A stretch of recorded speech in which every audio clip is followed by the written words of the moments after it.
As the Chinese city of Shenzhen turns 40, President Xi Jinping talks of entrepreneurship and innovation and calls for the city and the country to continue the opening up policy for sustained growth. And coming up later, the IMF issues a gloomy 2020 World Economic Outlook report against the backdrop of the COVID-19 pandemic. But is there also cause for cautious optimism? Welcome to The Point. Coming to you from Beijing, I'm Wang Guan, sitting in for Liu Xin.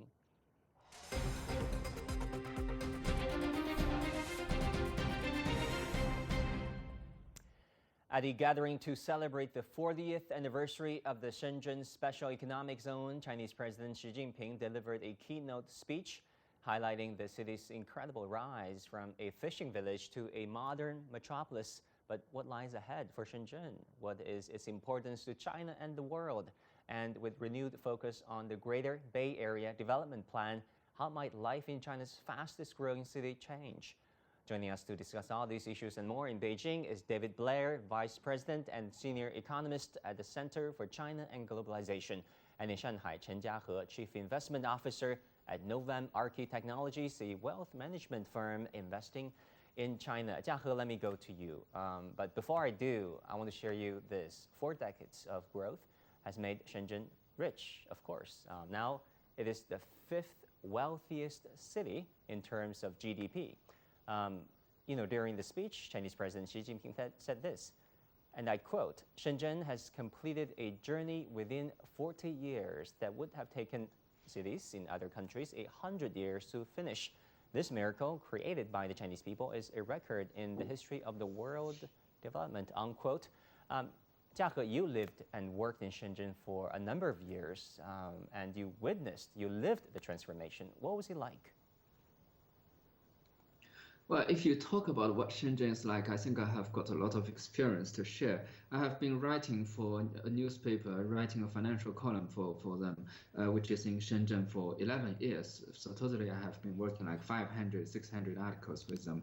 So I worked a lot with the Shenzhen people, and I traveled to the city about once or twice per year. So and also we analyze a lot of stocks in Shenzhen Stock Exchange market. So I do have a lot of ideas about Shenzhen. So I would say one of the most important features, if you go to Shenzhen, the city, you talk to the people over there, one of the most important things you can feel is that whatever the meeting or a dining or anything, social gathering that you enter, okay, after the first 3 minutes of introduction, everybody starts to talk about how can you make money, how can you earn money. So everyone is looking for this topic. It's very different in the city. If you compare Shenzhen with city like Shanghai or Beijing or my hometown like Nanjing, none of the city over there, everyone is talking about money. But in Shenzhen, everyone is talking about how to work, how to do business, how to earn money. I mean, everyone, doctors, artists, financial people, of course, government officials, everyone is thinking about how to make money, how to make themselves rich. This is the kind of driving that you never see in any other city. Right. David, let me go to you. You never lived in Shenzhen, but you visited the city quite a number of times. How do you see the transformation of the city from a fishing village to a modern metropolis? Well, of course, the transformation of Shenzhen is extraordinary, but the transformation of China as a whole is extraordinary. I see Shenzhen as just sort of a leading edge of what's happening throughout China. President Xi's speech focused on market transformation, opening up, and people-centered development. And that's what's happening throughout the country. If you looked maybe 10 or 15 years ago, the view in the West, at least, was that the development in China was concentrated just in Guangdong province and in Beijing, Shanghai, a few other little places. And that may have been true 15 or 20 years ago, but it's not true today. You see a lot of this prosperity spreading throughout second, third tier, smaller cities, and even into rural areas where people are very entrepreneurial. I'm struck every place I visit in China. It's how people are interested in starting businesses and being entrepreneurs. And that's sort of the spirit of Shenzhen, but it's also a spirit that's spread throughout the country. Right. Other than the speech itself, President Xi also made an important gesture, an important act, actually laid a wreath at the statue of Deng Xiaoping, the late Chinese leader, who really heralded the process of reform and opening up 40 years ago. which greatly benefited cities like Shenzhen. So JIAHE, what do you make of President Xi's gesture of visiting late Deng Xiaoping's statue? I think that tells us shows us a very clear signal that he is going to follow the path that Deng Xiaoping has started over 4 decades ago. If you, I have been that statue for many times when I go to Shenzhen. It's my favorite visiting point. If you look at the statue, you will know that why China has been developing so rapidly in the past 4 decades. That actually is an economic miracle in the human history. It's because of 3 things. First thing is that China started opening itself up to the rest of the world. We started trading with the rest of the world, started doing business with the rest of the world. The second is that we started a market-oriented economy. And the third is that we are having a legal system that is so sophisticated to support this market-oriented economy. So if you look at President Xi's policies in the past few years, it has been all following what has been set for Mr. Deng. So all these things has been very similar to what has been done 4 decades ago, or even more than that. If you look at what China has been doing recently, when America is trying to press China to close its doors, China is not closing its doors. China is opening its doors even wider. Right, David. We don't often see this in the Western headlines for the fact that President Xi Jinping actually visited the statue of Deng Xiaoping and laid the wreaths there. It's quite symbolic, right? Yes, it's very symbolic. I agree that he is making a statement and he's copying very closely Deng Xiaoping's 1992 Southern tour, where Deng Xiaoping was saying we're going to continue to open up. And my interpretation is that President Xi is making a similar statement. I just want to note there's one difference. In the early 80s, when China began to open up, Deng Xiaoping talked about crossing the river by feeling for stones, because at that time they were experimenting and didn't have a very clear idea how to proceed. But now I think there's a very clear idea about establishing the rule of law, opening up to international trade, marketizing the economy, giving the market the leading role in allocating resources. All that's very clear now, and the government is continuing to push in those directions.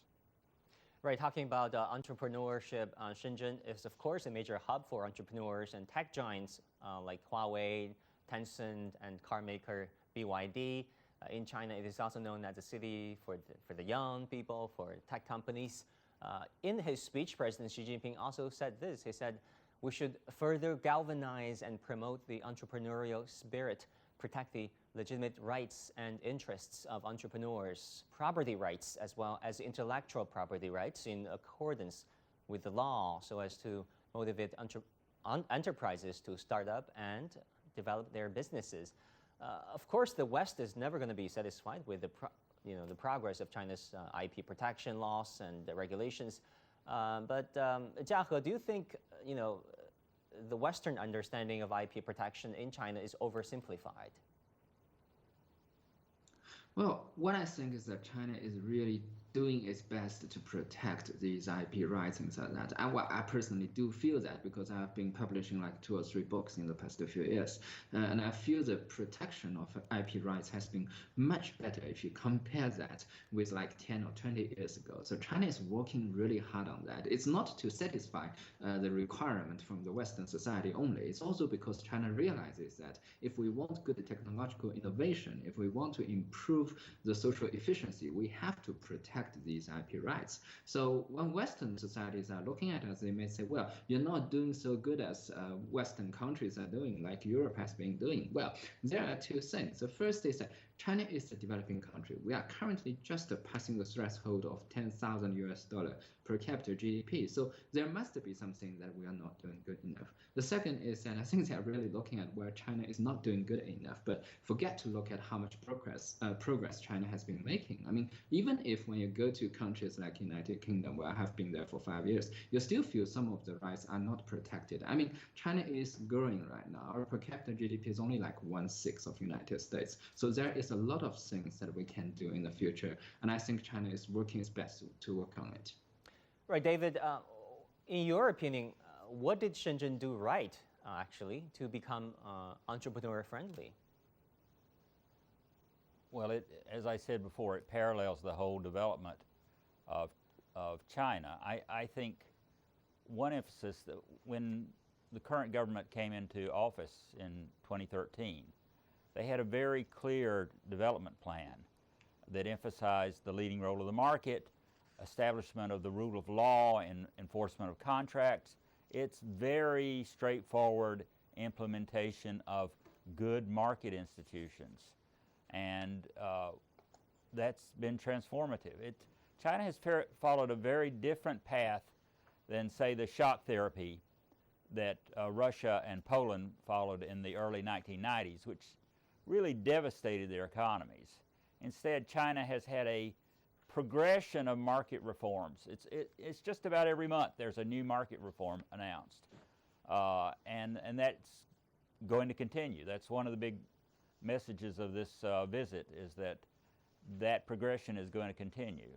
On technology, China is reaching the leading edge, and it was known, and like Japan was before and like Korea was before, as being a follower, kind of a copycat for some decades.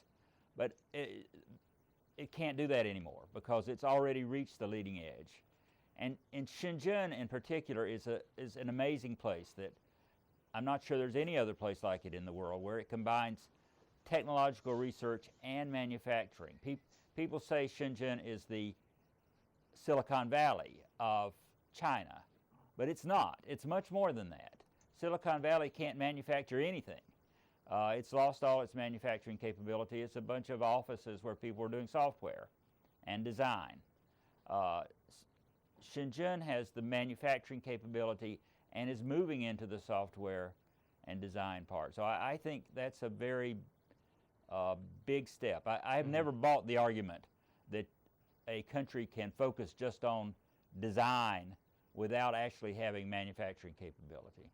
Right, JIAHE, my question to you would be, when 内循环, or internal circulation, literally speaking, the concept was first coined, many interpret this as, China turning inward, looking, shutting itself off from the outside world. But President Xi said, China actually welcomes more talent, more investment. What China needs to do is to go global. How do you understand this concept of, having a, domestic circulation? Well, the understanding that China is focusing right now on the domestic circulation, which includes a lot of things like domestic consumption, domestic investment, things like that, especially the domestic consumption, and to say China is going to shut its door to the overseas market is totally wrong. I mean, China is not shutting its door. I mean, if you look at what has happened in the past few years between the conflict, economic conflict between China and the United States, is that China is never trying to shut its door. It's opening its door to the United States if it can, and to the Asian countries, to Europe, all these places. The reason why China is focusing on the domestic, especially the domestic consumption, is because in the past, if you look at the development past in the past few decades, China has been too focused on things including the investment and export and import. China has been trying to build its economy with a very fast speed through focusing on export and import. But you can't do that forever. I mean, China is a huge country with a population that is about 3 or 4 times of the United States. You can't put everything on international trade. So China has to go back to develop its own consumption. That's the reason. It's not because China tries to close the door. It's because we have been focusing only on the opening doors for the past few decades. Now we try to work more things on the domestic issue. Sure, it is definitely a multifaceted issue. Many thanks to David BLAIR, Senior Economist at the Center for China and Globalization, and Chen JIAHE, Chief Investment Officer at Novem Arcae Technologies. Thank you both.